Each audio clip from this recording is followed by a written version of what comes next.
नमस्कार दोस्तों।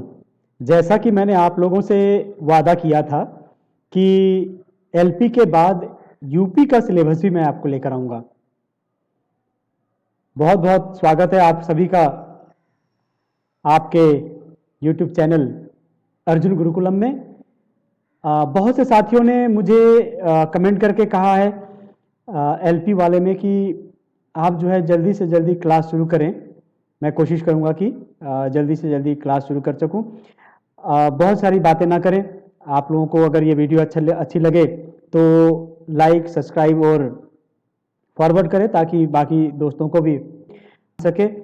बहुत समय न लेता हुआ मैं आप सभी से कहना चाहूँगा कि हम अब यूपी के सिलेबस पर बात करते हैं कि ये भी 30 नंबर का ही पेपर होगा और आप अपना 30 नंबर पक्का कर लीजिए। शुरू करते हैं कि इसमें क्या आएगा। और ये सेकंड पेपर होगा लैंग्वेज का हिंदी, यूपी लेवल क्लास 6ठी से 8वीं तक के लिए।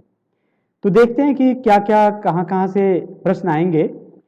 पहला नंबर है कॉम्प्रिहेंसिव टेस्ट के लिए अपठित गद्य और अपठित पद्य।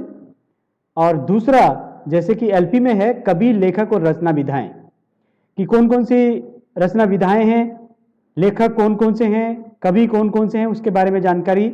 और हो सकता है कि कई बार कविता की लाइन दें और पूछे कि ये किस कवि की रचना है। उसी तरह से तीसरे नंबर पर अगर हम देखें तो तीसरे नंबर पर क्रिया, अकर्मक क्रियाएं, द्विकर्मक क्रियाएं और सकर्मक क्रियाएं ये क्या होती हैं, इन पर भी मैं छोटे छोटे वीडियो बनाकर आप लोगों का सहयोग करने की कोशिश करूंगा। चौथे नंबर पर वाच्य, वाक्य, प्रयोग और भेद है, तो यहां से ही प्रश्न आएंगे। पांचवें नंबर पर अगर हम देखें तो लिंग, कारक, काल, विराम चिन्ह, संधि, समास, विलोम शब्द, पर्यायवाची शब्द, समानार्थक शब्द, भिन्नार्थक शब्द और मानक वर्तनी, इन सभी पर हम लोग बात करेंगे। और मैं छोटे छोटे वीडियो बनाकर डालूंगा। आप लोगों को अगर समझ ना आए तो आप लोग डिस्क्रिप्शन बॉक्स में जरूर लिख कर भेजिएगा कि ये हमें समझ नहीं आई। तो अगर व्यक्तिगत तौर पे भी अगर हो सके मैं मेल पर आप लोगों को जवाब दूंगा। किसी तरह की भी परेशानी हो तो आप मुझसे पूछ सकते हैं। चौथा जो है वो बी जो है उसमें भाषा शिक्षण की विधाएं, मैथोलॉजी, जैसे एलपी में है वैसे ही यहां पर भी है। ध्वनि विज्ञान, वाक्य विज्ञान, शब्द भंडार, त्रिभाषा सूत्र, हिंदी शिक्षण की विधि और सिद्धांत और शिक्षण के प्रमुख अंग कौन कौन से होंगे, इन पर भी सवाल आएंगे।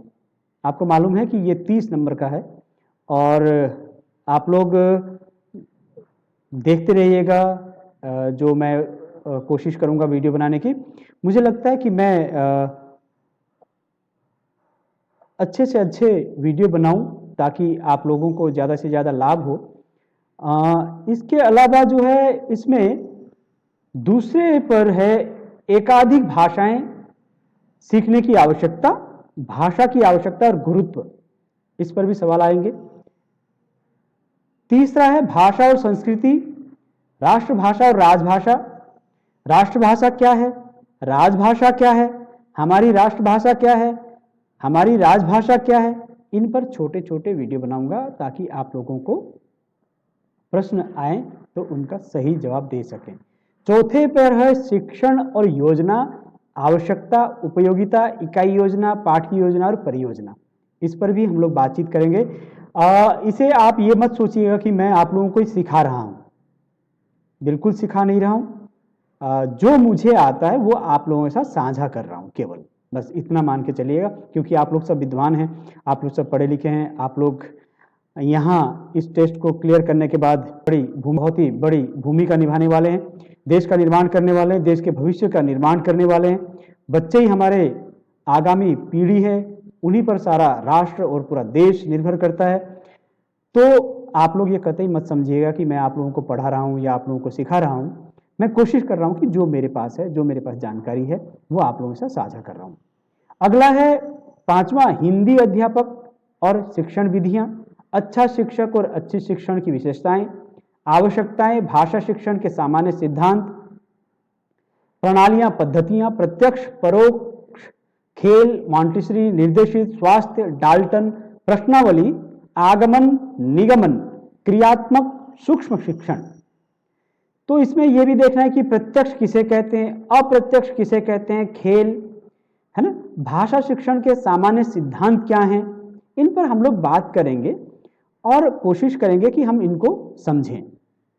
उसी तरह से अध्यापन कौशलों की आवश्यकता क्या है, संचार माध्यम क्या है ना, तो इन चीजों पर हम लोग बात करेंगे।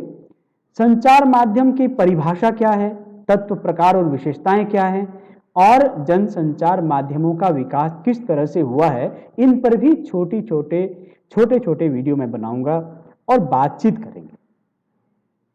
बातचीत का मतलब यह है कि मैं कोई बहुत चीख के या जोर से बोलने से कोई बात समझ नहीं आती, बात तब ज्ञान हो जब ज्ञान हो, है ना। तो मैं कोशिश करूंगा कि आप लोगों के साथ वह सब कुछ साझा कर पाऊं।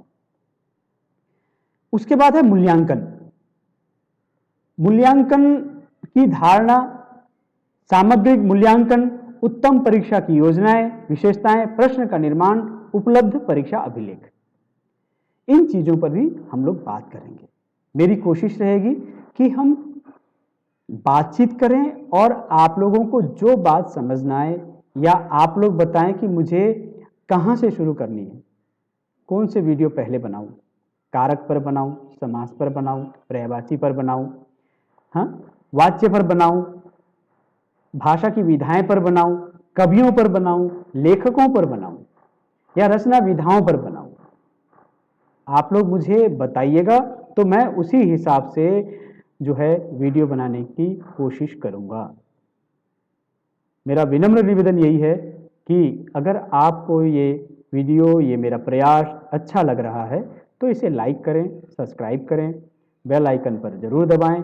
सब्सक्राइब जरूर कीजिएगा ताकि जो भी मैं वीडियो बनाऊंगा वो आपको सबसे पहले मिल पाएगा। और मुझे कैसे आगे बढ़ना है, अगर आप लोग मेरा भी मार्गदर्शन करेंगे तो मुझे अच्छा लगेगा और मुझे आसानी होगी, और सबसे ज़्यादा फायदा आप लोगों को होगा क्योंकि आप लोगों की समस्याएं मैं जान पाऊंगा।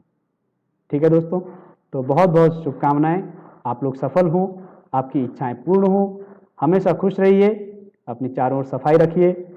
बहुत बहुत धन्यवाद, बहुत बहुत शुभकामनाएं। फिर मिलते हैं अगली वीडियो में। मैं कोशिश करूंगा कि जो पिछली लास्ट ईयर के जो प्रश्न पत्र हैं उन्हें सॉल्व करने की। तो देखते रहिए, आपका ही है, आपका चैनल है अर्जुन गुरुकुलम। बहुत बहुत आभार, बहुत बहुत शुभकामनाएं।